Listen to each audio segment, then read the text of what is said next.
Hello dear friends and colleagues. Here I am again with another video from the road, and this time I was thinking about so many times when we are interpreting in the booth and we are with an audience that is multicultural, multi-ethnical, but sometimes they share the same language. And it represents a problem to get the message across when people name the same things, items, actions on a different way, because they will not understand a specific expression or it will be meaningless to them. It is not just a matter of whether you say potato and I say potato, or patata or papa in Spanish. It could be some other more serious things that might be small or might be big, but they contribute to enhance or to deteriorate the message. For example, in some parts of the English-speaking world, when you have food, you eat chicken nuggets. But in some other places, if you want to eat chicken nuggets, you must refer to boneless wings. So whether it's chicken nuggets or boneless wings, sometimes the same thing, maybe cooked slightly different, is called in a different way. Sometimes, especially between the United States and the rest of the world, we have this controversy in sports. To us in the US, football is a very different game than the game that the rest of the world play. So, while the rest of the world call our football American football, we do call their football soccer. So, football or soccer. It really doesn't matter because they are both the same, but it really does matter because people will not understand the message sometimes unless you give them the proper translation when you are addressing a crowd that is multicultural or multi-ethnical. Some other times, however, this is a more serious thing and it goes beyond that trivial sometimes to some people concept of football or soccer or potato. Sometimes it really is important because it might be delicate. The first message that comes to mind, because it's somewhat controversial in some parts of the world, is the name of my country, America, the United States of America. In Europe, in Asia, in Africa, people have no problem when Americans call themselves Americans and we call our country America. However, it is a big issue when it comes to other places in Latin America or some Mediterranean countries on the European side. There is a reason for this, and for us as interpreters, we have to research and know the reason for this confusion. It's a matter of the educational system. You see, historically and even up to today, people in the Mediterranean and Latin American countries are taught in their geography class that the world has 5 continents, while in the Anglo-Saxon world, in the United States included, we are taught that the world has 7 continents. So it is a very important distinction because in a world with 5 continents, there is an American continent that goes from Alaska to Argentina. On the other hand, in a world where we have 7 countries, there are 2 Americas, North America and South America. And therefore, North America is where the United States is, sharing the continent with Canada and parts of Mexico. And within the North American continent, there is a country called America.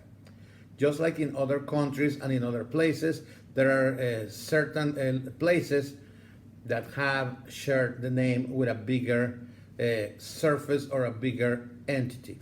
In the United States, we have Washington, D.C., and we have Washington State. In Mexico, they have Mexico as a country, Mexico as a state of the country of Mexico, and then they have Mexico City as another state different from Mexico State and the country of Mexico.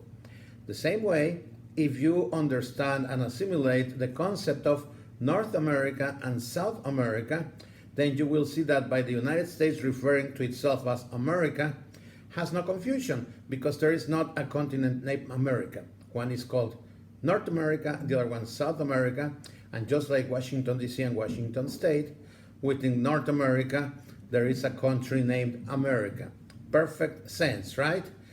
Yes, if you live in this kind of country with this type of educational system.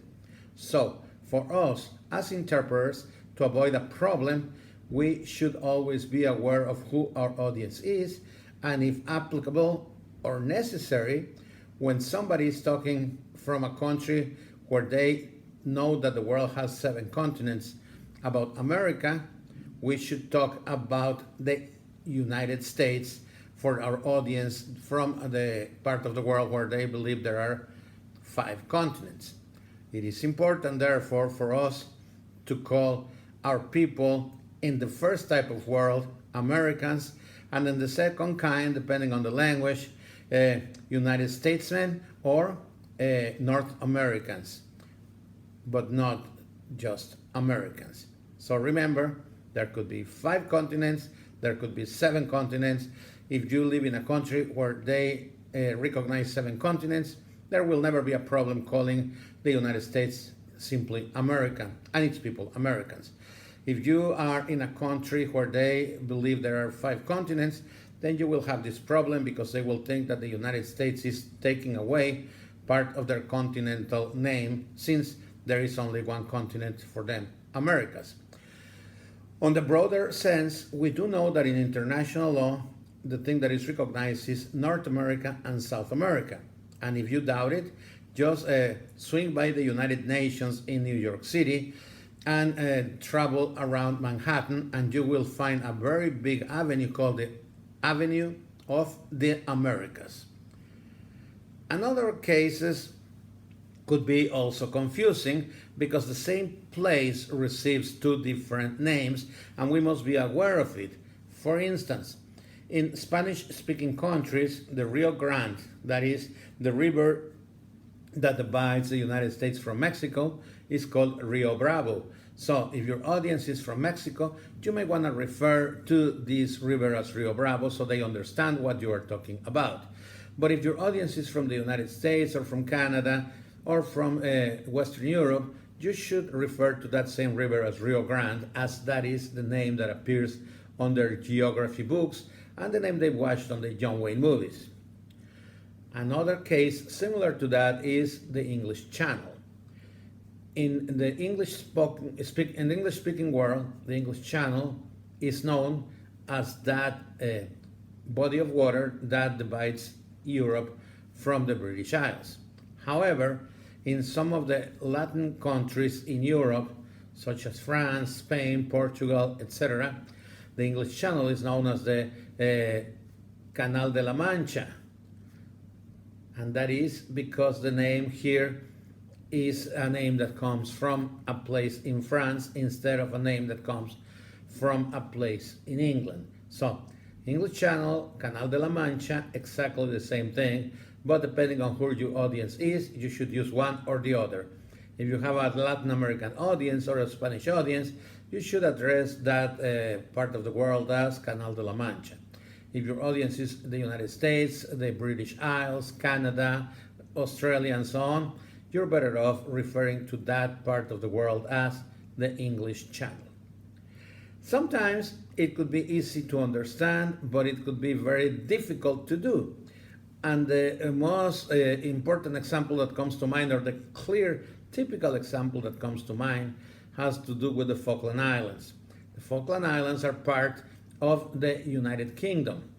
And we know that they are way south in the South Atlantic, and that there was a war between Argentina and the British government to claim those islands that ended up remaining as part of the British nation. Therefore, in the English-speaking world, and actually anywhere in the world but the Spanish-speaking world, these islands are known as the Falkland Islands. But if you have an audience from Argentina or anywhere in Latin America or Spain, these islands are known as the Islas Malvinas. So, if your speaker is an English-spoken speaker and he's talking about the Falkland Islands, but your audience is a Spanish-speaking audience, you should interpret that accordingly and refer to those isles as the Islas Malvinas. These are typical examples of how, depending on the culture, the education, and the part of the world that people live or where people were raised, the names might change. Remember, it is the same thing, but it has different names. And it's very important for us to be aware of this because that's the only way that we're going to achieve a full, true, and honest communication among those that we are providing a service to. So from now on, always keep an eye on who your audience is and always research to make sure that things are that same things are referred to everywhere your audience is from in the same language. And if not, please remember same things could have different names, and we do need to research that to do a good interpreting job. At least that is my opinion. Thank you very much.